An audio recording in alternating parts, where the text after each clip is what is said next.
চলে এসেছি আবারও কিছুগুলো প্রোডাক্টের আনবক্সিং ভিডিও নিয়ে। আজকে যে প্রোডাক্টগুলো আমি আনবক্স করব সেগুলো সবগুলোই আমি মিশো থেকে পারচেস করেছি। ছবিতে আমি যেমন দেখেছিলাম একদম তাই এসেছে। আর এটা ছিল মেটালের উপরে, ডিজাইনটা ছিল অনেকটা ওই অর্ধেকটা চাঁদের মতো, দেখতে বেশ সুন্দর, কোয়ালিটিটাও যথেষ্ট ভালো। এরকম একটা ফ্লাওয়ার ভাস আমার অনেক দিন ধরে কেনার ইচ্ছা ছিল। যাই হোক, এটা অবশেষে আমি পারচেস করেই ফেললাম। চলো এরবার চলে যাই নেক্সট পার্সেলে। চলে এলাম দ্বিতীয় পার্সেলে। এটাও আমি অর্ডার করেছিলাম একটা লাড্ডু গোপালের ফটো ফ্রেম। ফটোতে দেখে আমি ভেবেছিলাম হয়তো পুরোটায় স্টোনের কাজ করা আছে গোপালটা, কিন্তু পরে দেখলাম যে না, ওটা ডিজাইনটাই এমন যাতে দেখে মনে হবে যে গোপালটা পুরোটাই স্টোন দিয়ে সাজানো। এই জিনিসটা দেখেই আমি একটু আপসেট হয়ে গেছিলাম, কিন্তু কি আর করা যাবে, ওটা বাদ দিয়ে বাকি সমস্ত কিছুই কিন্তু বেশ সুন্দর ছিল।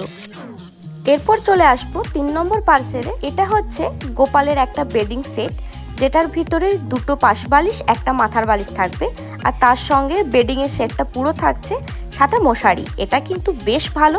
তোমরা যারা রাত্রেবেলায় বাড়িতে গোপালকে শোয়াও তাদের জন্য কিন্তু এটা একদম বেস্ট। এটাও হচ্ছে একটা ফটো ফ্রেম। এটা ছিল রাধাকৃষ্ণ আর সেই সঙ্গে ছিল তার অষ্টসখীরা। এই ফটো ফ্রেমটার কোয়ালিটিটাও কিন্তু বেশ ভালো ছিল। তোমরা যারা চাইছো যে মিশো থেকে কোনো ফটো সেট বা পেন্টিং এর সেট অর্ডার করবে, তারা এরকম দেখে কিন্তু অবশ্যই অর্ডার করতে পারো।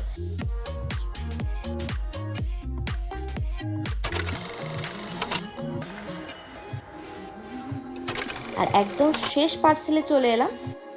তো এটা ছিল কন্টেনারের সেট। ফ্রিজে কোনো কিছু খাবার স্টোর করে রাখতে এই ধরনের কন্টেনারগুলো কিন্তু বেশ ভালো।